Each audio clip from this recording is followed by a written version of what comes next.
Alright, we are back. Settings for sound working good. I'm just gonna do a little quick test message.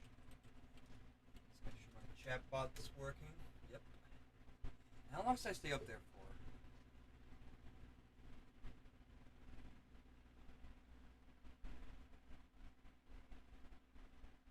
Just wanna see. It's supposed to be 200 seconds. That's kind of short. Okay. Well, I think that's the first thing we're gonna do.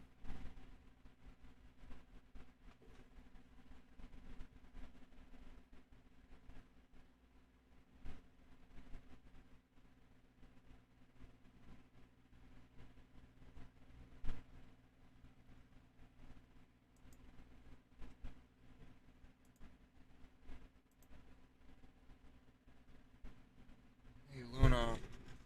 Hey. That's more, please. Century stuff. I know.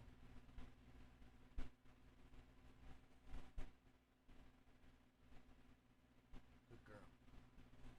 I know. Good.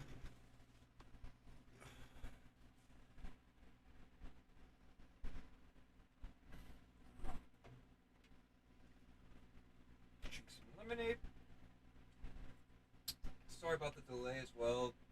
If for some reason A1C was even worried about that. I needed more of a break, basically. I was just kind of feeling kind of tired, so I just took some more time off. But then afterwards, I kind of felt pumped again to do some art stuff. So it was worth it. Now, question is,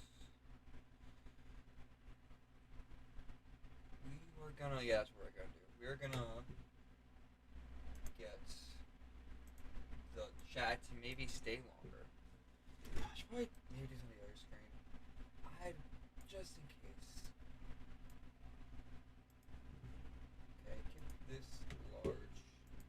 Go to Streamart.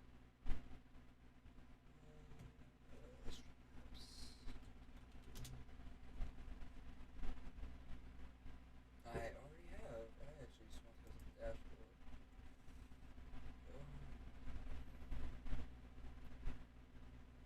And it should be able to.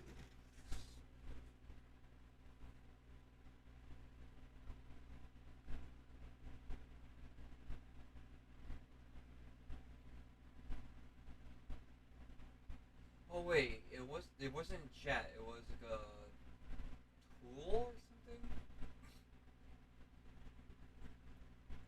The App Store. It's not gonna be the App Store. It's something else. Widgets. Yeah. Yeah, it was widgets. Good chat. Oh, see, there we go. Save settings.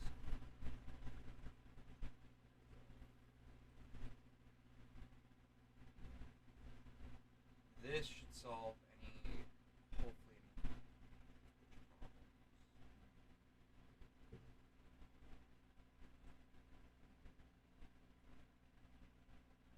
Go in here. Go to Streamart actually. We're doing a test. I think I'm counting past 15. 1, 2, 3, 4, 5, 6, 7, 8, 9, 10, 11, 12, 13, 14, 15, 16, 17, 18, 19, 20. Okay, I'm just keep an eye on it. Also, I'm going to close out. Maybe I should keep the window open so I can get more of a stream preview, but also B, more viewers, analytics.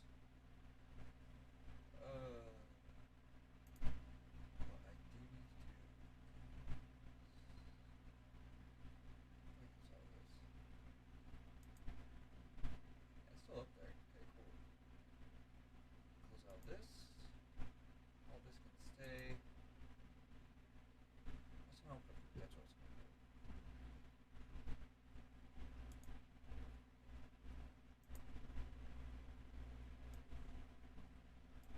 buddy, hey.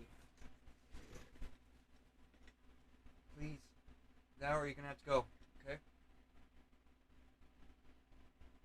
I'm not gonna keep waking you up. I know you can't help it, but please try not to, okay?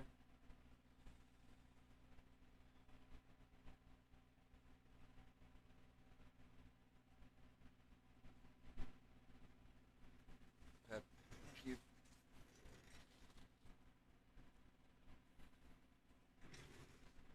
Yeah, so up there. Look at that. That's cool. That's much better. That's gonna work much better. What I wanted to do was one last test on the 3090. Bitch, shut the fuck up. I'm kidding. He's a good YouTuber at this time. 3930.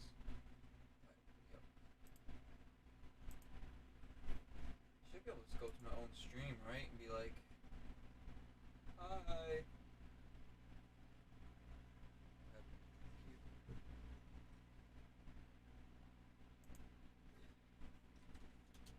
Yeah, so up there. Look at that. That's much better. Yeah, there you go. Look at that. It does have some reaction with YouTube. Oh shit. That's interesting. Kitty. I have a crown on my YouTuber. On my account. 3930.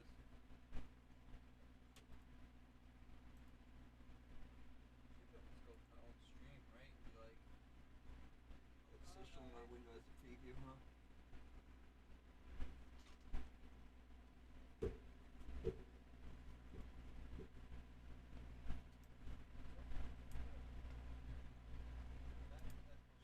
Yeah, there you go. Look at that. I have it. Don't do that. So it is cool showing off my transition. You know, cool flex. No.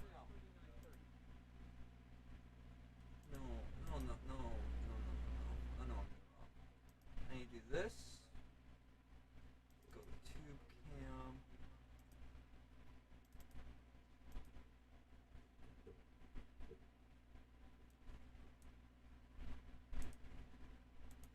It's annoying, but whatever.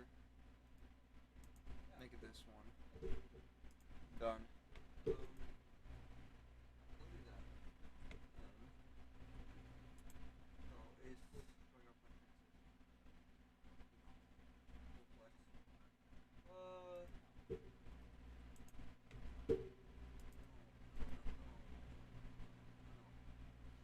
I need to do this.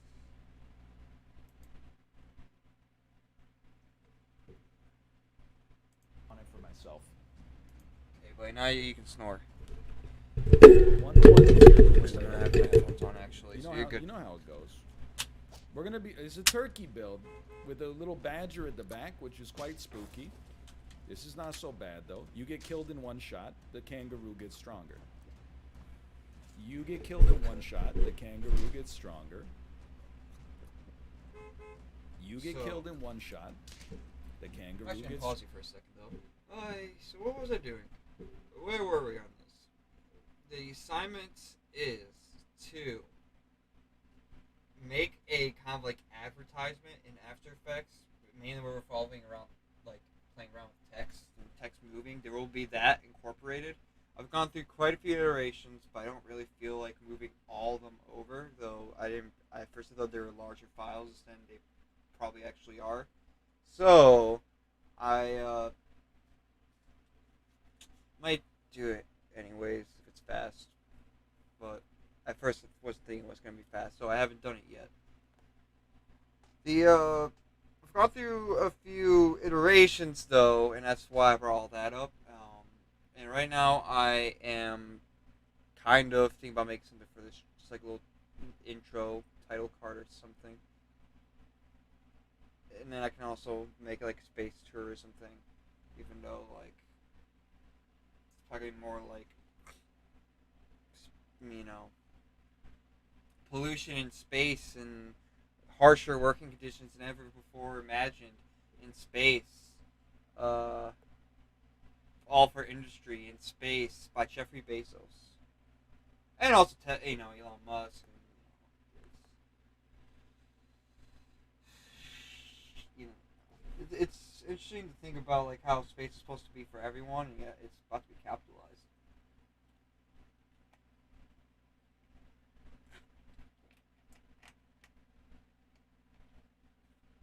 Bro, that's deep, bro. That's so deep, bro. Shit.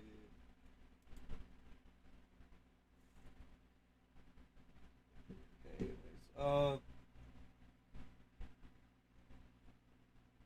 let's get this going. Stronger. We kill you easily. Right now we're playing around with 3D space. We win this round. This whoa.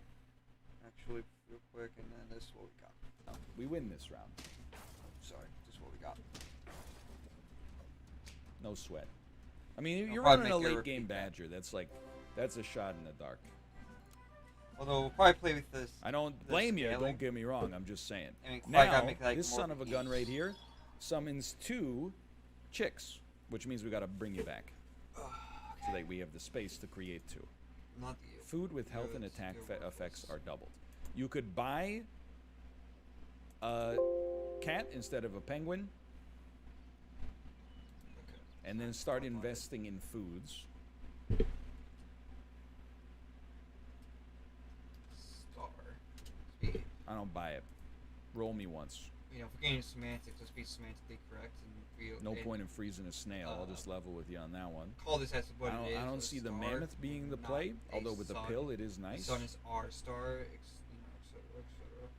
I'd rather keep the +1/+1 scaling going. I think we just buy some pizza time, man. This is the deciding time. round for believers. Nifty little buff. It buffed the rooster too. Okay. But the rooster. 18, 17 up at the front. Level 3s are scary. I know you're looking at it and you're like, I'm not impressed with what you're seeing here. Level I don't know 3s that- are I very don't know the spooky lyrics. though. That's all I'm going to One say of the better about Foo that. Fighters songs, Our so. rooster is not going to die, thankfully.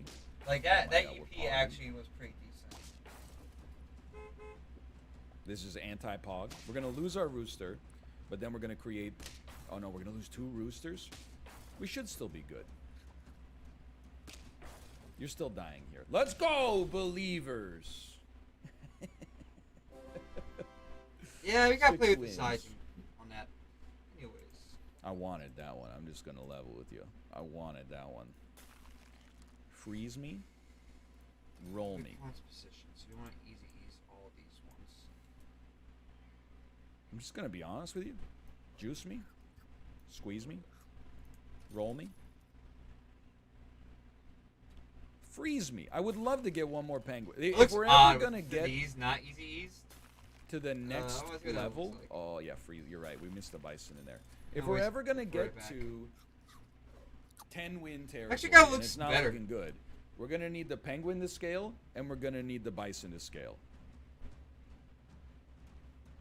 This is one of those squads that doesn't frighten me, and yet I find myself frightened because it doesn't frighten me. You know what I mean? How do I make this repeat? Do I go like... Lose your melon armor for no good reason. Something like this maybe, where I go like... Easiest win of my life. Okay.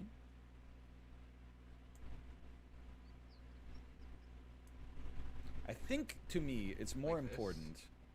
Actually, you know what? We can do both. No, we No, that looks so bad. We won't have Okay, money, I should that say. looks bad. We'll We can get fix the penguin this. first, because it hits 3 units. And then we'll get the bison next turn if we live. I think what you do is you go like... Sounds good to me. That was an easy turn. Oh, Command C, Command C. We're Bad. scaling a little. 2120. You got a level 2 rooster up the. You got a turkey with a Command C, tiger. Command C. Tiger turkey with a fly. I think means give up. You lose. I'm stunned we lived through that. We don't really though, because the fly gets created. I just want to see how we make this repeat properly. It's you got to do it in the right Every time the sequence, too. chicken So, gets like chess. one extra kill But than it's you grab supposed up to, the side. I'm a very happy man. You guys see that like God, chess I bomber hate game? That look You interesting as hell. piece of shit. I hate you so much. Yes, like the okay, idea of and like then summon Bomberman a 2/2 fly, and then make it a based freaking off 8/8. of, Okay, like, how eat my chess butt. pieces move, and then like Eat my butt. creating like Two, a 1/1 turkey. That's and, I don't know. It's and interesting. then you're gonna I eat my thought butt. that's actually a really cool combo. It's how they barely executed a it, too. loss, It was good. but it is a loss. Fair enough. We actually punched through. Hippo would have slapped there, but I'm happy in my belief nonetheless. That was a 7 win, Sounds like and we were a little bit funky there a couple times. sorry. Taste. Double turkey, tiger on turkey, flies. Jeez Louise, man. Okay, we're gonna go to 6 wins or more again. We're gonna play on the pay to win build here. It's not really pay to win because you play against other pay to wins, but oh baby, Rough because I don't care for a mosquito too much, but we'll freeze it just in. Mosquito is probably my sweetest friend. Turn off. Honestly, like I don't see how you don't roll this build now. Turn on the planets. I don't want to freeze 2 mosquitoes. I have faith we'll get an ant in the future. Be the bumbling bushes. Alliteration is the ultimate strategy.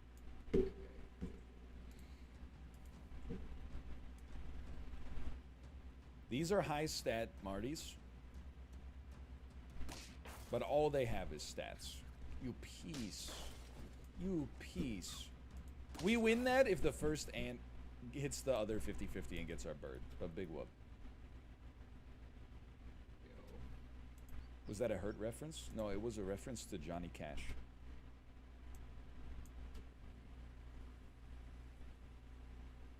Yeah, looks pretty good. No. Please, buddy. Hurt? Like You William have to Hurt? go. Hey, get up. Come on. Hey. Come on. I know. Okay, like, You're gonna need to move down over look, there. alright? Don't be a Can't stand piece. snoring. Don't hit both ants. Get up. You piece. Get up. I'm not gonna keep waking you up. Come on. Whoa! Better just wait. What is We going gotta keep on? one space open for level 2s, and then that'll give us some space for some level 3s, too. Okay, hold up. Alright. What's this? Come on. Get up. Let's go. Let's go. Hey, come on. I know. It sucks. Get up. Let's go.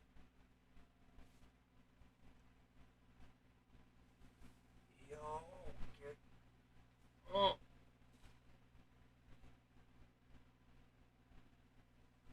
Yo, Luna.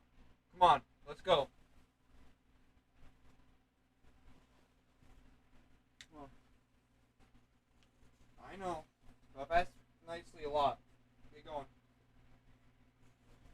I'm sorry, I really just can't stand snoring. You're gonna have to sleep on the nice other bed you have. I didn't even give her a dog bed. I gave her a whole futon. Come on, I know, it sucks. Live here. The fan, and hopefully you'll be far enough away with the fan that you're snoring no matter how loud, which it is loud. It gets, you should be good snoring, hopefully. I can complain to her because she can't understand me. It's great. Oh, okay.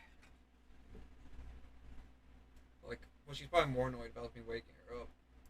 Mate, don't shoot my bird, man. What is this? Okay, we lived for now. Even if it's a draw, I'm not messing. Look at that. Good win. Good win. 6-2 bird just chilling at the back. Beaver paid some dividends to the all doubters. easy To out. the doubters, maybe. Thanks for my level 2 unit. I really appreciate it. Looks odd. Maybe it's all Now easy we're ins. frickin' talking, man. Let's give him something to talk about. I think you definitely are gonna combine. Well, I don't know. The pigs, they sell for a lot. Maybe this is a better Let's take us to 6-8. Yeah, I think it's a double sell situation. Then you know you're taking a fish, okay? A beetle we don't care for because it's a tier 1. We're gonna roll a little deeper. This? It rolls just a little too long. We don't care for our flamingo to get stronger. So I think you maybe roll it like that, as weird as it is. And roll once. I snooze. It's got like a weird lag to it. That's Still a like snooze and right roll? there. Dude, this bird is gonna be a piece. 2 HP at the 8 HP at the front. Don't shoot my flamingo. Saved. How do you have a dromedary that's this strong already? Could it be resin?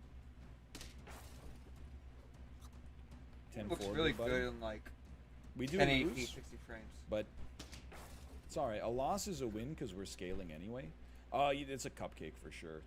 I don't respect Like that. I think I've been Using stuck in a like cupcake to get a time bubble to win, an extent because I've been watching like games and like on my like playthroughs on my phone just so mainly, you can beat the streamer. and they've all been Pretty 30 messed frames. up, man. I think. I don't mind a dromedary, but I think we can do a little better. It's literally like the same team.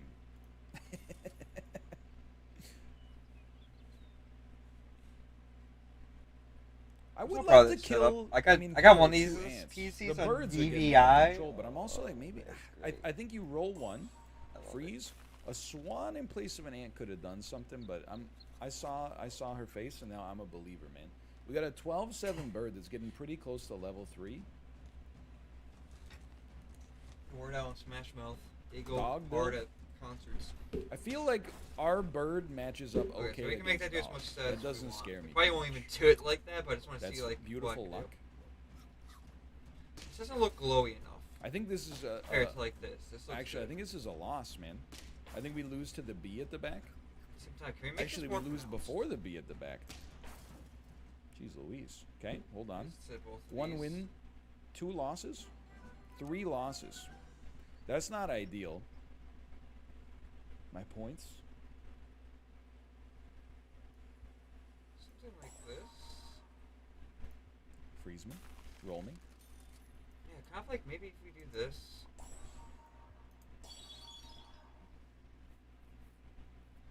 Then we grab both stars. Early deer is like devastating.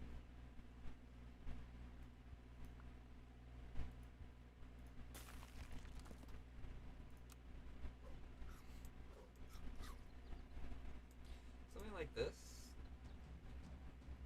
That looks kind of cool and weird. What the hell? That looks better. And now? You piece. Whatever. We crushed you there. Crushed you there. Crushed you here.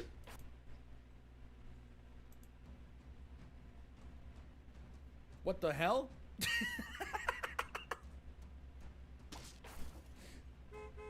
You piece. Whatever. We crushed you there. That is Crushed with you the there. flamingo, I guess. Crush you here. Plug it in, plug it in. That's a win. Yeah, I don't know why he had garlic deer, but Yeah, you know, that's what whatever. I'll pull, but I need to grab both. Pull. I'm not fully sold on a bat yet. I'm looking for a pill, which we were lucky enough to get. Okay, if we're gonna get a pill, Okay, Quincy. then I think we buy a bat for now, for sure. For now. Then you're gonna roll me.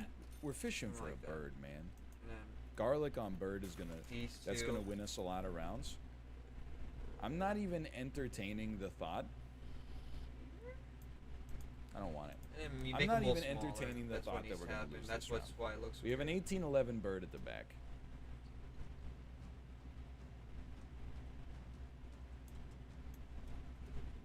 Level 2 bat. Oh, it hit my good unit. That's a surprise. Whoa! God, my chair. Said no one ever. I'm ready for that for some reason. I think we draw though. In spite of we win. let's rename to Star 2. I did not see that coming. This is non-negotiable. You can always just dump an ant, or honestly a bat for And that. then, 2-1, 3-1. Poodle scaling's kind of sick, man. We could sell the bat. We could get a bat later. Him, me, me. Give the poodle some scaling. The ant is probably the ant and the deer are the next thing to go. Get rid of the tropical fish. How about you shut your tropical fish? That was a good one. I got You can now sell ants. Buy rooster. Rooster at the back. What am I doing here? Pill ant. Hey, you got a pill you're gonna give me? You got a pill you're gonna give me? Let's go to. Put a rooster at the back. I think I have it here. We're taking our life into our own hands, okay? Yeah.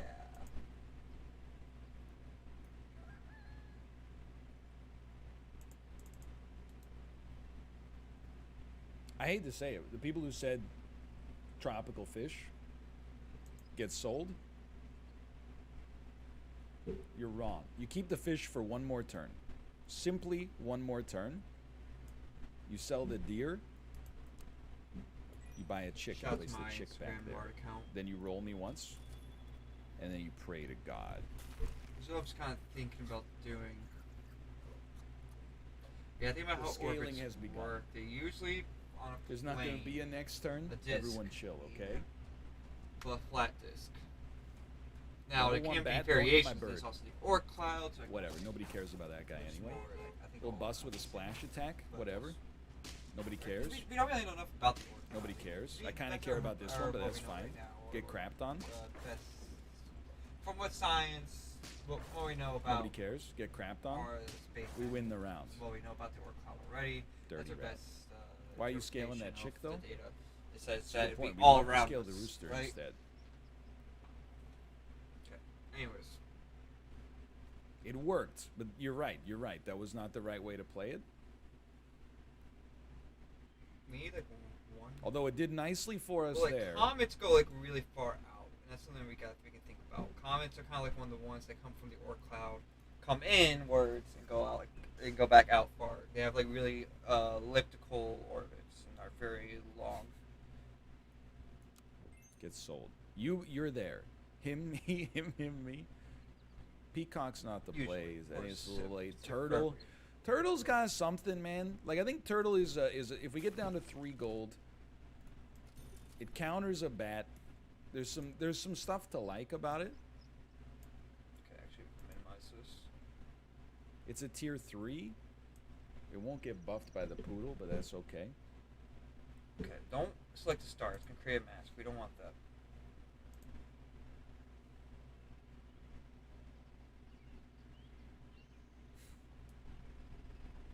I'm like, turtle me, turtle pill for melon armor. Okay, Make it 3D. and then a deer in front again. Why would pill the rooster? Make Are you? the Why, how to stroke. turn your 4/5 into a 4/1 for the low price of 1 gold? Then another turtle after Oh. that. That's paying 4 gold for melon. Okay. Yeah, but melon costs 3, but only in the late game. I think pill turtle is okay. We don't need to roll it yet, but we could freeze a pill, Fuck off. play a turtle, and then look for something else on a reroll quickly. Okay, make this 1.2. It's not Caterpillar's not the play. We might get. You know what? I bet you we do get to a living bison. I don't. It's not gonna happen yet. This. But Can we go down? Down, down. Go right here. Going down, down, and you rig them around. And sugar we're going down swinging or something like that.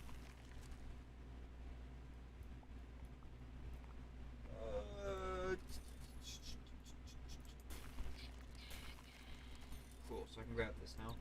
is in God's hands No. now.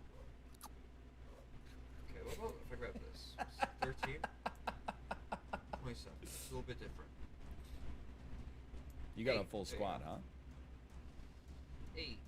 Okay. Don't hit Cool. don't hit my melon armor unit. Are you crazy? I lived. Bitch. Oh my god, we won?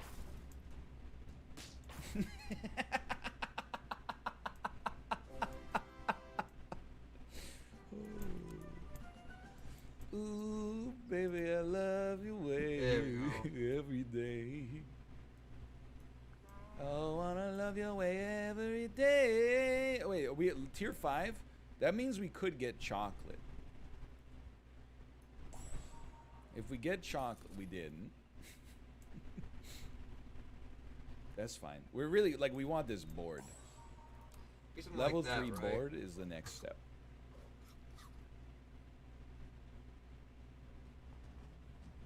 Board, not bore. Board.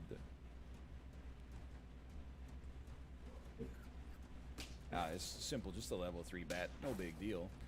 Good game, everybody. Good game. Is it too large, perhaps? Do I need to You move everything? piece? What the heck, man? The Rhino's pretty sick. Let's freaking, dude. That's why I keep forgetting. That's why I go back to.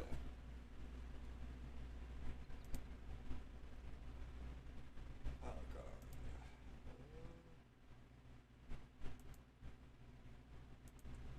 Don't look embarrassed. Now you know my account.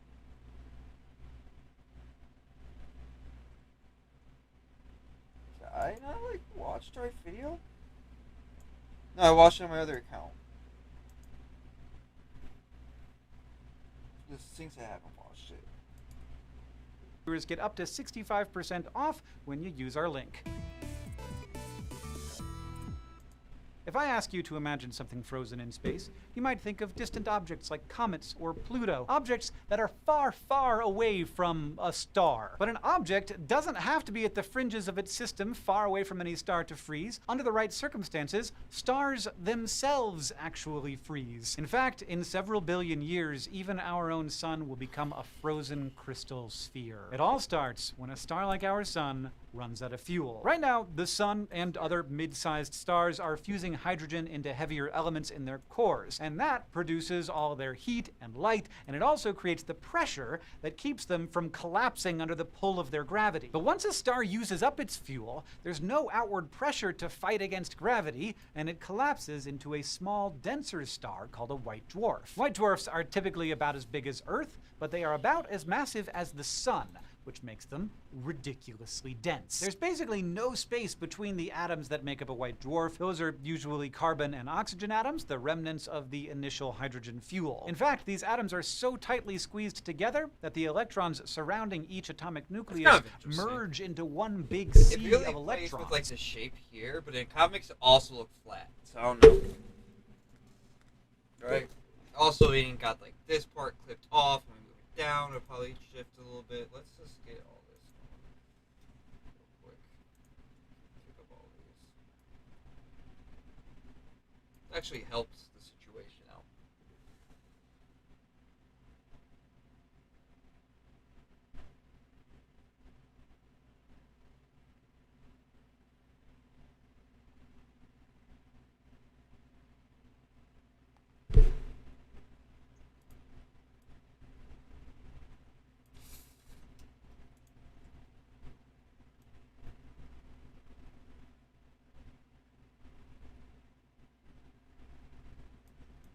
Something like that.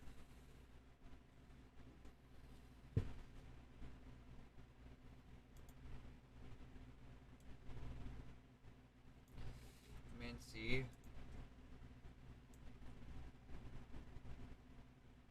Something like this. This kiss.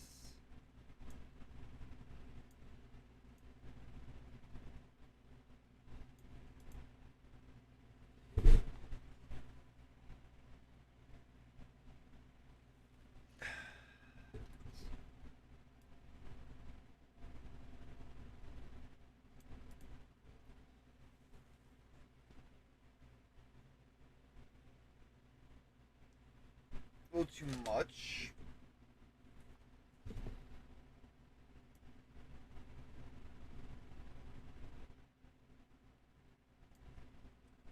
Wait.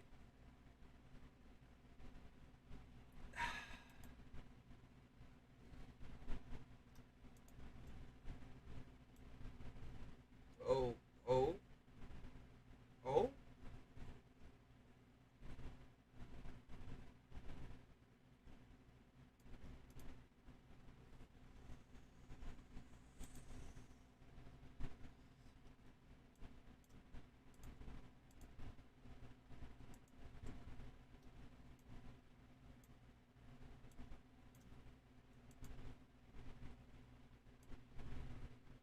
Oh, come on, dude.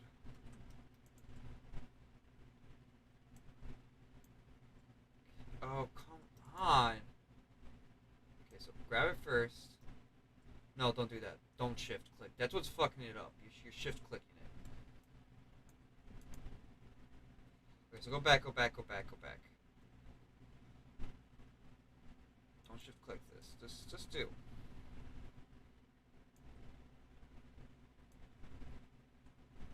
Pull it back a little bit.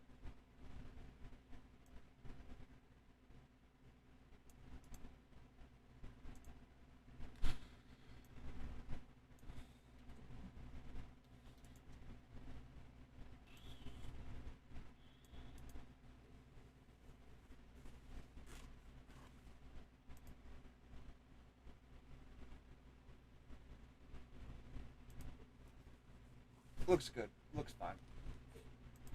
And they leave behind a bunch of naked carbon and oxygen nuclei, which are positively charged. Despite being so dense, those nuclei are also moving around. That's because every substance has what's called thermal energy. That's energy that's contained within its atoms and molecules, causing them to vibrate and knock around into each other. The hotter a substance is, the more its particles move around. At first, these particles are zipping past each other so quickly that they don't exert very strong forces on each other, so they form a liquid. But that does not last forever. Since the star is no longer fusing atoms together in its core, it's also not producing heat, so it begins cooling. And the motions of the carbon and oxygen nuclei in its core slow down. At slower speeds, the positively charged nuclei that were whizzing past each other start interacting like magnets that repel each other. But because of gravity, they can't completely get away from each other, so the best way for them to minimize their repulsive forces is to arrange themselves into a crystal lattice. That's a repeating pattern where atoms lock into position, basically holding each other at arm's length. Since that effectively maximizes the space between them, the nuclei fall into place, starting at the core, which is the densest, and moving outward. In the end, the entire star becomes a frozen crystal. In fact, white dwarfs that are largely crystallized carbon are not that different from diamonds on Earth. Yeah, diamond stars are a thing. As exotic as it sounds, the problem at the core, which is the densest, and moving outward. In the end, the entire star becomes a frozen crystal. In fact, where atoms completely get away from each other, so the best way for them to minimize their repulsive forces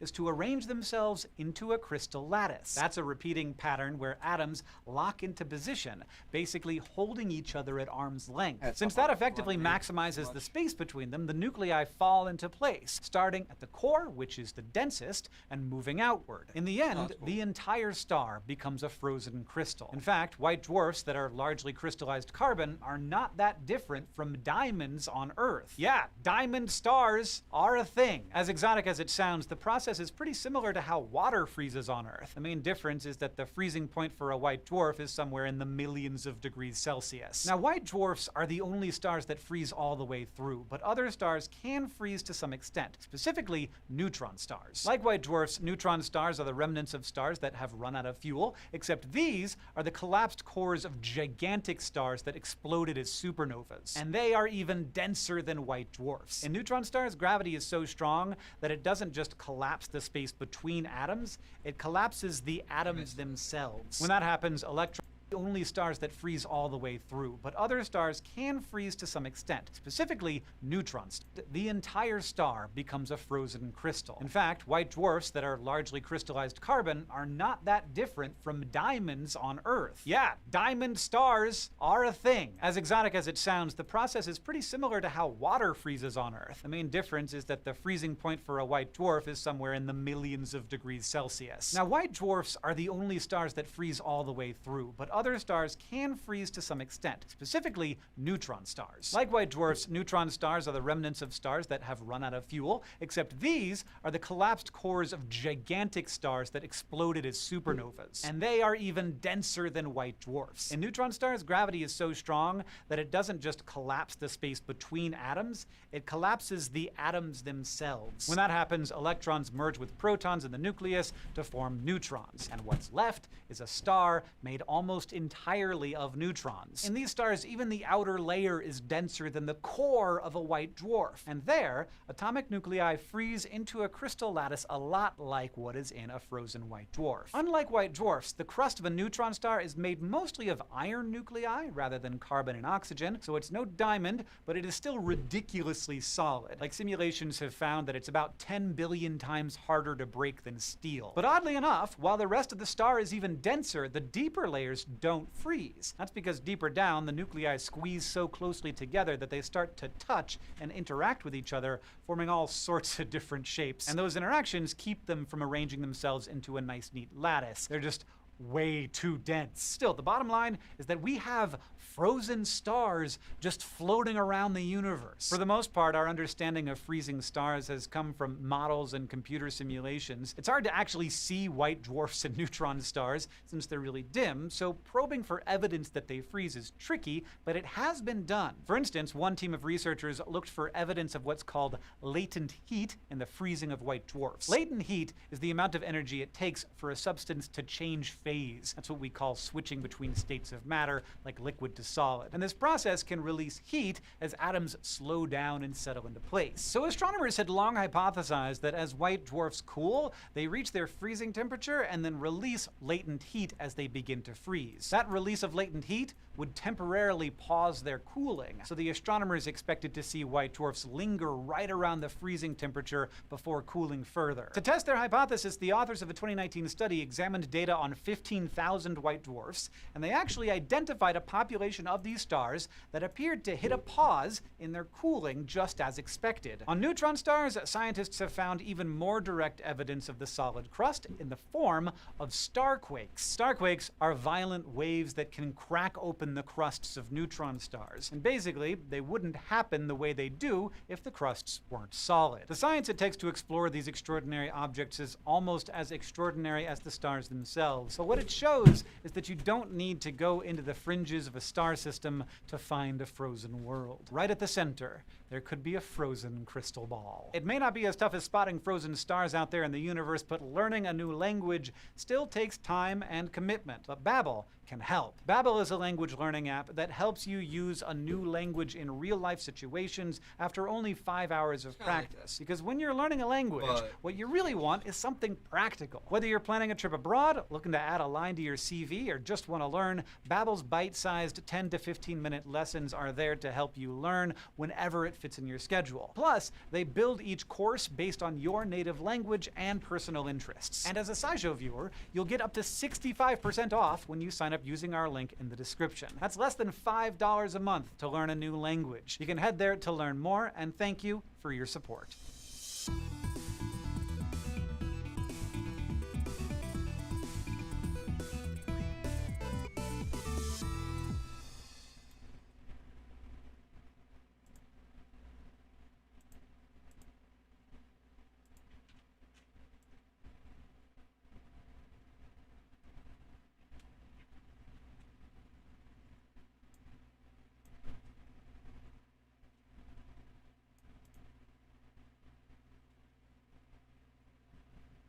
Something like that, maybe.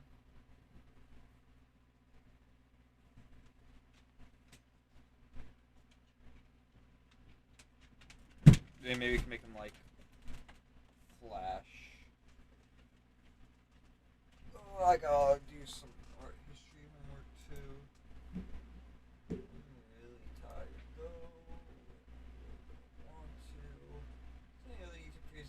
maybe justify watching. Fine. Okay. Hold on, give me a second here.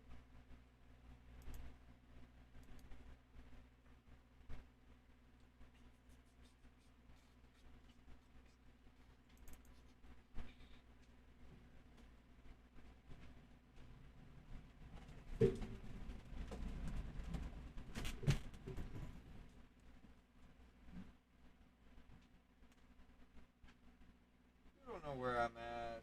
Maybe I don't know. Maybe actually right here though.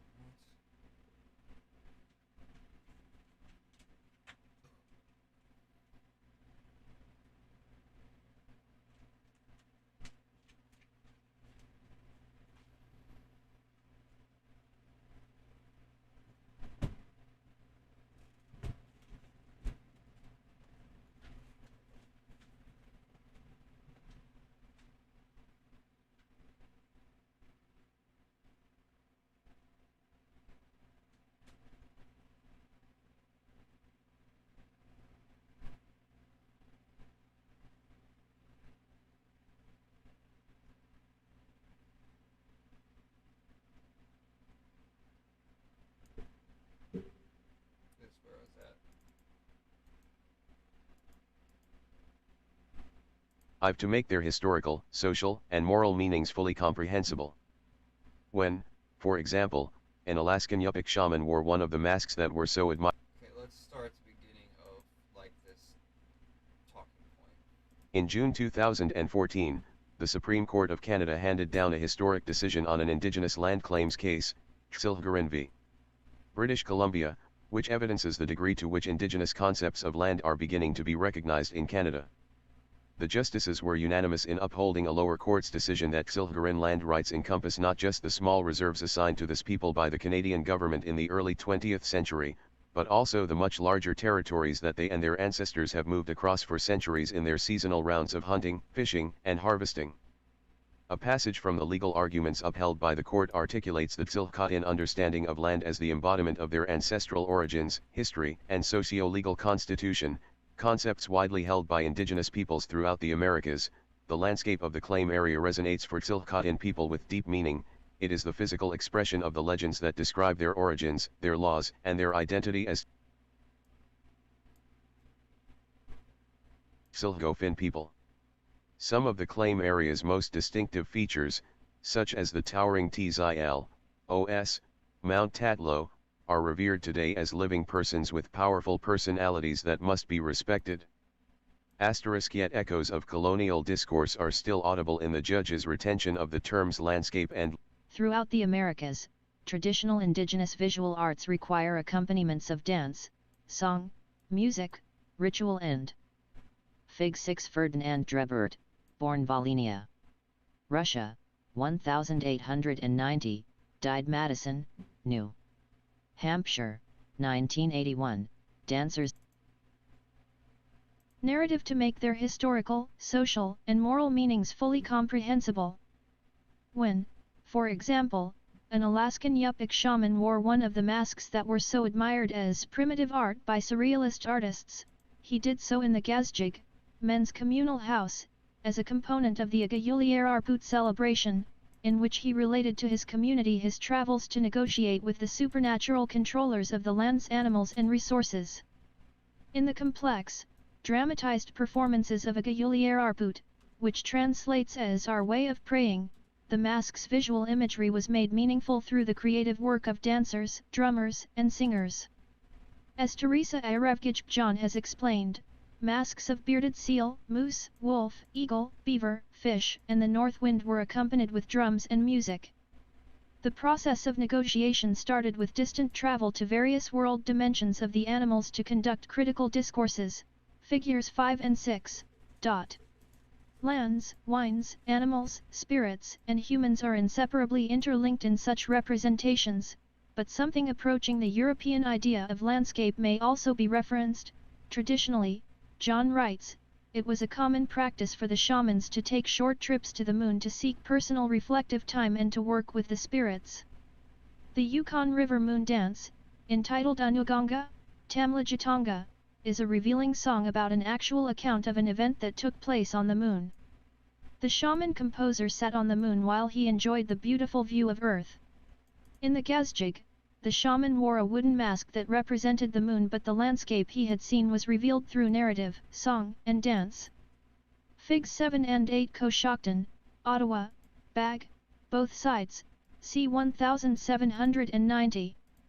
Black-dyed deerskin, porcupine quills, silk binding, tin cones and deer hair tassels, 50.8 x 16.51 centimeters, 20.5 x 6.5 in.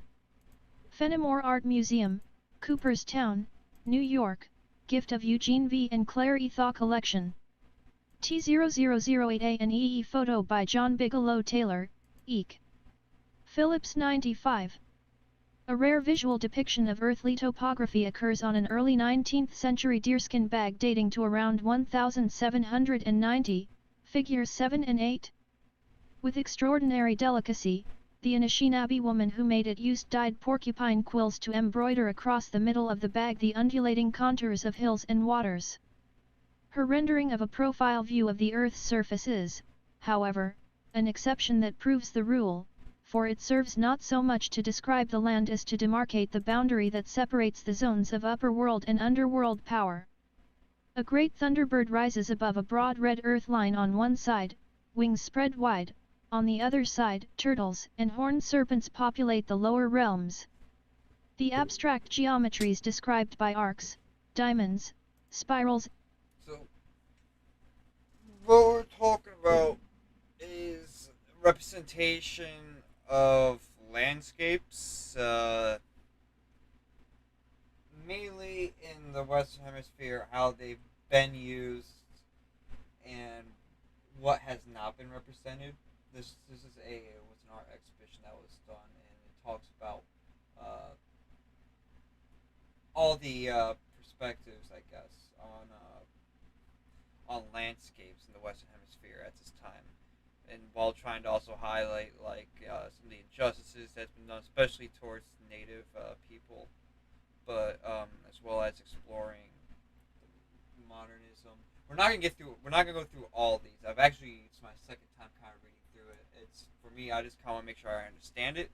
Wasn't using this text to speech thing fully when I started reading it, and now I am, and it's helped me understand it better. So I'm kind of going through the parts I haven't used with it yet, just so I can kind of understand the text better. I know I'm kind of dropping you guys right in the middle of it, and it's also brain melting, so that's fun. But yeah, just for context, we're talking about, especially in this part of the review of this exhibition, or I'm not sure what it was called. I'm not sure if would be the best words, but the information that's given on the exhibition, where this part's exploring the art pieces that were shown that were supposed to represent Native Americans in America and their relationship to the landscapes that we, painted as like these unconquered, defined landscapes. To them, it's actually something that, for one, that they upkept, they use communally,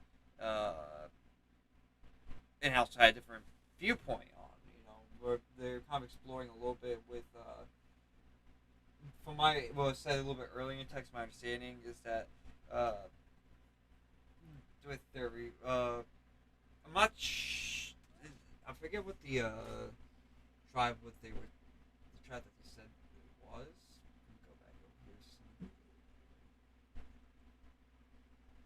here. The Tierra del Fuego. Wait, well, no, that's not it.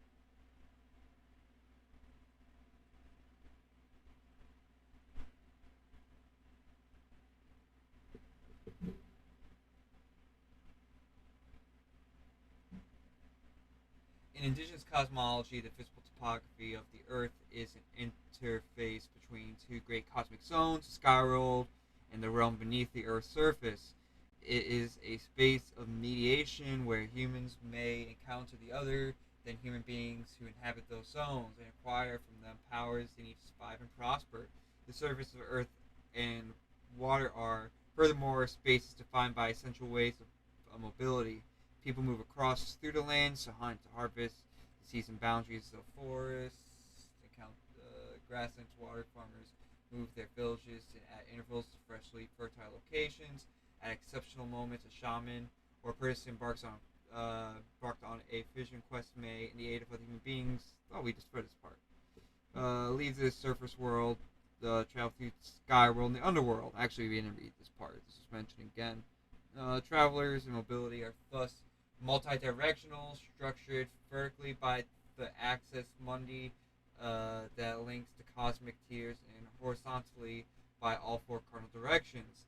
The ritual centering of the body in relation to these forces is marked in visual art by motifs incorporating crosses, circles, concentric forms, enacted by performance of ritual through structured movements, gestures. Yeah, anyways. So yeah, basically we're kind of exploring that perspective, which, at least when it comes to landscape paintings and like what we have been excited about, it's been like a lot of nationalism. And then there was a shift to modernism. And I'm not maybe the most expert voice on this. I'm just like an art student that's going to get art history minor. But from at least what this reading is summarizing, let's say it like that. In the Western Hemisphere, they were trying to get away, and by they, I mean when the colonies broke away, they were in trying to find their own identity. They used landscapes instead of the motifs of Europe that showed power, like rulers in majestic clothes with like lions and stuff surrounding them. I'm not really. There's a better way to say this, and it's in the beginning of this paper, which I'm not gonna get to. But there's kind of thing about that. Like, instead of trying to be like, oh, we have kings that are powerful, these nations that are breaking away from these monarchies were trying to find their own national identity, and they were able to do that through landscapes. These very powerful, majestic, some might even say sublime landscapes, and they tied their national identity to it. For better and for worse, probably more for actually worse if you really want to kind of think about like colonization. Again, the Native Americans were already here. It was kind of their land to begin with, and there wasn't really much representation. There's a lot of mythology that goes with it that's not really accurate of what happened. It's kind of interesting, kind of shows the history and how cultures evolved, but it also kind of shows how those landscapes aren't super realistic, I guess. And then later on, and towards when we kind of start talking towards modernism, which we're not actually going to get to tonight, but instead of landscapes being about national identity, it shifted to finding the essence of these places and trying to project those essences, as well as with modernism, try to express kind of the state of mind. Like, there's a divinity with it, but not in the same sense of like. So, like, when I say sublime, I mean like God made this land. This is proof. Like, only God could have made this land. It's so great. It's a godly spectacle. It's kind of like Caspar David Frederick a lot.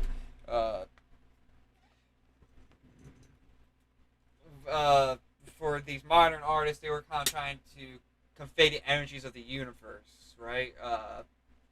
Through these landscapes, which I actually find really interesting. Now, landscapes have really kind of focused on this, like ecological and climate change. That's their topic. That's kind of the big thing right now, obviously, with like these terrains that were landscapes being kind of like destroyed by climate change and being changed by the effects of climate change, and like these forests being burnt down. And yeah, let's not be that kind of downer right now. Because of all that, That's kind of where the focus is. I actually kind of like the idea. I've been this is all kind of new information to me too. A little bit kind of reading through this, like so some kind of regurgitating stuff that I've learned over the last few days.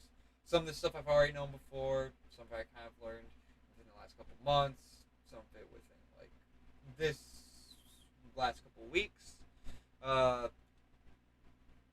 It's interesting stuff. You know, it's good to understand the history of like what art has done, because you know people want something that questions something else for them, at least that, or I guess not every people, because there's like a big disconnect I feel like with the art world and the regular populace, I guess. Like in the art world, it's like a kind of like a fandom, right? You're really into art history, certain artist movements and stuff, and like, oh man, I really love I really love the nuances of the Rococo movement. Which, by the way, if you actually say that, you're a bitch ass hoe. That's some real like white boy energy. I mean, like, you can like whatever you like, right? I'm not gonna actually like judge you, but well, I'll judge you, but in the fandom sense, right? I'm not actually gonna be, like try to gatekeep you, like what you want to like. But because of that, like that kind of like hyper focus and like how far the conversation has gotten within the art world, and I say how far away from the conversations the regular populace is having on like, oh, that looks cool, I like, and you know that could be, you can see that's also criticism of society, that we are kind of still focusing like, oh man, these landscapes are picturesque. I love the romanticism of them. When you know it's like, well, shouldn't we be pushing for further? You could make that criticism. I don't think that's completely fair. I think it's good to want to push for further, but I don't think it's exactly bad to you know, kind of still repeating. I should say you're like repeating, just kind of like incorporating the same ideas that have already been done before, or even if you thought on your own, you're just kind of interested, you know, and then it's, yeah, so what if so what if it has kind of come and gone as a topic, that's something you're interested in. I think that's actually perfectly valid. I will say with that, of course, is that like it's good to have like that push for wanting something more to an extent. Like obviously, for one, when it comes to like politics, you know, you want to push for like further progression because it will better society. Some might say that by trying to push the conversation more forward and advance it much further within the art world, that it can make the art better. Again, at the same time, I feel like there is a big disconnect with the populace, and I don't want to exactly even discount exactly. For example, I find the modernist movement within landscapes very interesting, and something I kind of want to explore more. But at the same time, by exploring it, it might not be as much interest in it, because it's, you know, their art world wants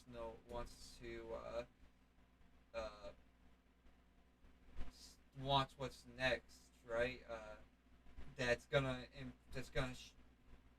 shape the art world in some way, or that's like progressing the art discussion further. That's how I will say that's also how you get to like Pollock and stuff. And I know some people don't like Pollock. It's critical. I actually don't mind Pollock. It's not like really an artist I go for, but like at least under like you know, with like within the art move, the time that he was doing art, there's a lot of push to be like, after many like for a why. So you had like your Dark Ages, right? You had your dark. Let me go back further. You had your Greek phase that was hyper realistic. Roman's hyper realistic. then the Roman Empire fell. And art kind of progressed backwards a little bit. Now there was still art, obviously, and all that, but the realism was kind of gone for a while, and then it kind of came back, starting around like the 1300s. Things started getting a lot more realistic, and by the time of the Renaissance, and I say 1300s, probably actually a little bit later, but like I'm just gonna say like earliest. Let's say earliest 1300s. Around the Renaissance, you start getting like super hyper realistic, and this goes on for a while, like a couple hundred years, and it's just only kind of like around the like later 1800s, you kind of finally start getting pushed for like, well, what if we didn't go super realistic? What if we try to capture the motion, and that's how you get impressionism. It was trying to capture like the movement of the encounter, right? You know, like if there's like a bush blowing in a breeze, things you're trying to capture the idea of that movement, so you make it a lot more blurrier. That's kind of the idea with impressionism. Now, of course, it's not just making it blurry. It's they were just trying to capture that the idea of motion. And then Impressionism turned to Post-Impressionism, which kind of pushed the boundaries a little bit further for what this motion can look like. And slowly, it's kind of when you start getting into modernism, where by like the 1900s, like especially like 1920s, like getting like these like really abstract forms and like cubism and stuff. And it's where then for a while people were like really interested, like, well, how far can we push this direction, right? Instead of trying to go for super realistic, like basic standards, how can we push the standards forward? And that's how you get Andrew Pollock, because he was like, well, what if I just like what if I just like splatter stuff? How do these like splatters interact with each other in the chaos of it all? And yeah, sure, they might not give you like, oh, that looks picturesque feelings, but maybe that's not the point, I guess. And yeah, man, that's art. But then like art's just like a fandom, and people find it dumb, which is honestly kind of fair. Anyways, let's where were we? And circles appear to map spatial orientations and channels that align and link human beings with these cosmic powers.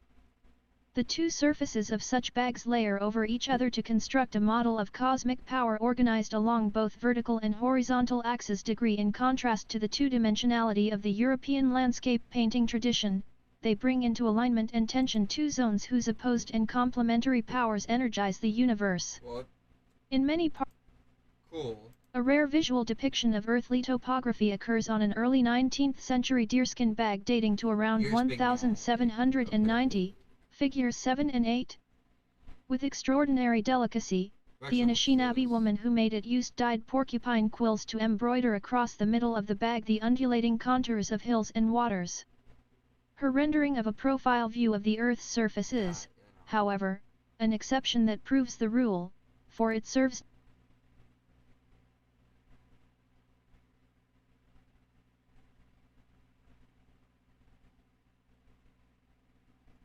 Yeah, I think this where the Peregrine War is where I started doing like the things. So this is my last one.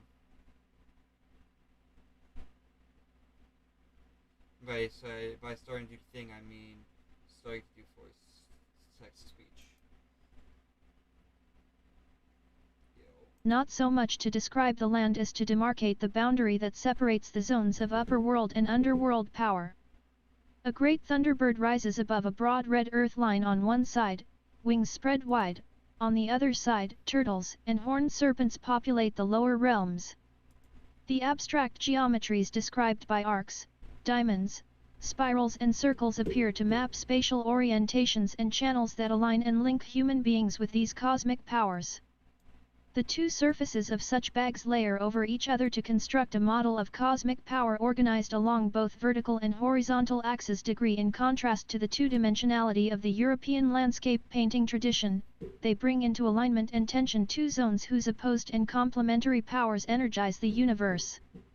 In many parts of the Americas, land is also represented through the images of the totemic ancestors who conferred on their descendants the knowledge and rights to use particular lands. Anishinaabe artists depicted their totems, the term from which totem is derived, on war clubs, grave markers, and treaty documents, while 17th and 18th century Haudenosaunee artists painted clan animals on the walls of 96 land encounter territory. Their longhouses, figures 9 and 10. Famously, on the northwest coast, carvers realize totemic or crest figures on a monumental scale in totem poles and architectural sculpture, and these beings are also represented on regalia, masks and other possessions, figure U. A robe belonging to the Yakutat Tlingit Kawak or Kawak clan, for example, represents an important crest, Yasite Shat, Yazite Ca, or Mount St. Elias in Alaska, which figured importantly in their migration to their present lands, figure 12. As ethnographer Frederica de Laguna explains, its snowy triangular peak, 18,000 feet high, served to guide them on their journey across the ice from Copper River. The associated Kawakchuan origin story also identifies particular halibut fishing grounds, seal-rich waters, and other places where ancestral beings struggled and intermarried with other clans. Despite attempts by missionaries and governments to suppress the potlatch, the major occasion for crest display, Northwest Coast peoples have continued to depict their ancestral beings and to fight for the land rights these beings represent. Similarly, in the Southwest, Pueblo peoples have persisted in performing the annual ceremonies centering on the dances of the Katsinam, the benevolent spirits identified with the surrounding mountains who bring blessings of rain and fertility to the land and the people it sustains. During the 1920s, Pueblo artists like Fred Cabati took up new ways of representing these spirits and their animation of earth, land, and sky by training in painting at the Santa Fe Indian School, figure 13, for whether set in clearly depicted landscapes or against a blank ground.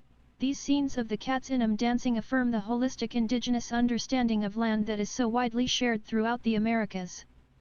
The period from the early 19th to early 20th century coincides almost exactly with the era in which indigenous peoples were subjected to the most intense assimilationist pressures experienced during the 5 centuries of European contact and colonization. It was also a period during which, with rare exceptions as mentioned above, indigenous artists in the United States and Canada were denied opportunities for professional training, and it was not until after World War II that they were able to attend art schools where they could acquire the tools needed to express indigenous concepts of land in the language of modern and contemporary art. The instruction See, they that's the received kind at of the the Santa weird Fe part, Indian though, right? Does it really need to be in the context of contemporary art? I don't know. What I will say is that it might not, maybe it shouldn't be necessary. I see why it might have been necessary because of the circumstances. Because it's like, well, it's better to still get the message out, even if it means you have to do it under the Western system. At the same time, it kind of sucks that they have to go through all that in the first place to even get the message out there, right? It's the thought. School encouraged the use of conventional media and pictorial formats, but during the 19,205, its inspirational teacher, Dorothy Dunn, actively discouraged the use of the perspective and illusionism to which Cabati and other artists had first been drawn. Dunn opposed the expressionist styles of landscape painting of Marsden Hartley, Georgia O'Keeffe, John Sloan. Figs 9 and 10 and Anishinaabe, and others who were working in the Southwest during these years, and instead encouraged indigenous artists to paint their figural compositions against blank, empty backgrounds, figure 14. Opaque watercolor is today the favorite pigment of the Pueblo painter, she wrote, because it peculiarly suits his flat, direct, simple style which is traditionally lacking in light and shade. As a result, throughout the 1920s and 1930s, the work of Cabati and that of other Pueblo and Plains artists was received as a superior kind of folk art, despite their use of modern media, formats, and marketing strategies. In Canada, as in the United States, the gap left by the suppression of Why indigenous was landscape it representations was filled by superior? settler artists. Like, I get that they were calling on stuff, but, like, what were they calling on again, and why was it considered, like... This was working established for these years, and instead of encouraging indigenous artists to paint their figure composition against blank, empty backgrounds. Opaque watercolor is today's favorite pigment, she wrote, because it particularly suits his flat, direct, simple style, which is traditionally lacking in light and shade.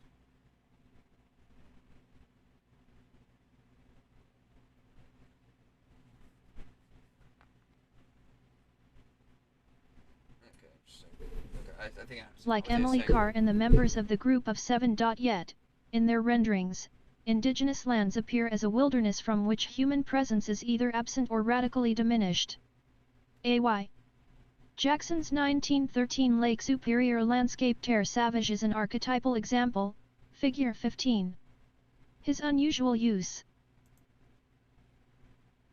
of a French title evokes the historical discovery of this region by the French explorer Samuel de Champlain, while also indirectly referencing the subsequent British conquest of New France. But the double entendre of the title, which translates as both wild and Indian land, is also tensely overdetermined. It is evidence, I would argue, both of a return oft repressed colonial anxiety that has continued to haunt settler appropriations of indigenous land and of an equally persistent and primitivizing desire for a return to origins.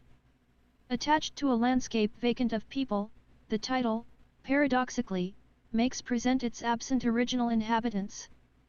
Ultimately, the contrast between the renderings of land in proto-modern indigenous art and the landscape paintings of the settler cultural nationalists foreshadow the 2014 Supreme Court's Silhouettin decision. As famed Haida sculptor Bill Reed recognized in the 1980s, settler anxiety over land can be repressed neither in art nor in law. To him go the last words. 98 Land Encounter Territory. Spoken during a protest against the logging of old-growth forests on traditional Haida lands. Why should the Haidas we Haidas want this particular morsel of wilderness left untouched? Those descended from European stock, and probably from Asiatic as well, still feel a slight unease, the tiny remnant of the old looking over-the-shoulder anxiety of the strangers in a strange land. And in the back of most immigrant minds is the ghost of a thought that they'll return to their real homes someday. The Haidas have also been in exile, ironically more so than those who displaced them. Well, that's all changed now, and the first tentative probes are now reaching out to re-establish ties with the old territories, and in places like South Moresby to find links with the past. For it is only in places like South Moresby that the past can be found intact and unchanged. Every other aspect of Haida culture has been eroded away. So we have left only the sea, and a few sacred groves unchanged since the great change that began 2 centuries ago. The Haidas never really left South Moresby, or the other areas they once controlled. They only went away for a while. And now they are coming back. Okay. Oh my god, I am tired. Let me,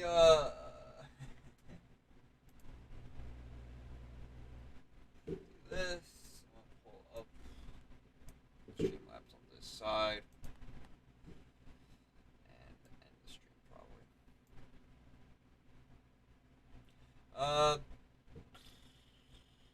It's been good. Thanks for watching. Honestly, it's been good to kind of stream today. It makes me excited to maybe try to do some more streams still. No guarantees still. Kind of just trying to get like things together though. It's been nice to, even though we didn't get like a lot done, we got some done. We only spent like an hour on homework, but we got some Adobe Illustrator stuff done. We relaxed a little bit, and then we also got through the parts of the reading I need to still get done through for that art history class. So those are all done. And this assignment for my graphic design class is due till next Tuesday, so I got plenty of time for that still. It's only gonna be like 30 seconds, not gonna be anything crazy. And yeah, I think that's kind of basically it.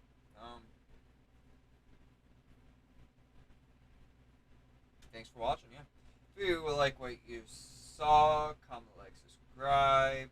If you have any suggestions, leave them in the comments or chat or wherever you are watching this.